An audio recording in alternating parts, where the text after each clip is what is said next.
This is Channel 2 News, coverage you can count on.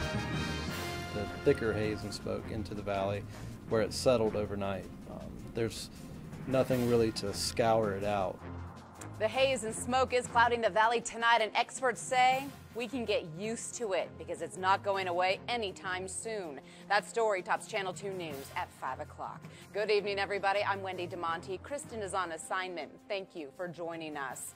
Well, tonight we do have team coverage of the smoky, hazy conditions out there. Amanda Ketchledge is live for us at the National Weather Service after finding out exactly where all this smoke is coming from. But we want to start with Chief Meteorologist Mike Alger, who's in the Weather Center for us tonight. Mike, is there any wind coming that will push it out instead of bringing it in? It's actually not so much the amount of wind, because tomorrow actually, unfortunately, the winds are going to be fairly light. So what settles in here tonight, and it has thinned out slightly from earlier today, is probably not going to get blown out very quickly, but there is a subtle shift in the direction of wind, especially as we get toward the latter part of the weekend, and that should at least help us at that point. The heaviest concentration of fires are actually burning up there in kind of northern California. Now, you can't see it on the satellite picture, but it's up here in this general area along the Coast Ranges up here. There's a bunch of fires burning there, and of course we've got an awful lot of them up in the Pacific Northwest,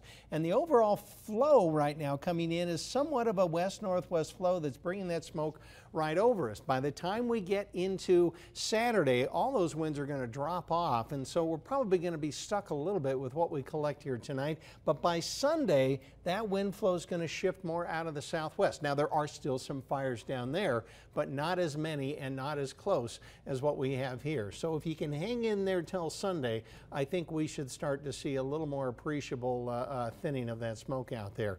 And obviously, until that time, if you're sensitive to it, you want to take cautions and stay out of it. I'll have more on that, of course, and give you a complete forecast about how hot it's going to be over the weekend. I'll have that for you a little later in the show. Haze and heat. All right, Mike, we'll see you then. Thank you. Well, we've seen the haze come and go these last couple of weeks, but with over 1 million acres burning in the west, today seems to be especially bad in our area. Amanda Ketchledge talked with the National Weather Service and some locals about the clarity outside. Amanda. Well, Wendy, as Mike mentioned, there are several fires burning over the Sierra Mountains, and that's blowing in smoke into our region. And experts say that we might get some relief tomorrow, but it's going to be just as bad on Sunday. I don't expect the fires to be contained in Northern California or the Northwest anytime soon. So we're going to be living with this haze, periods of haze, over the next month or so.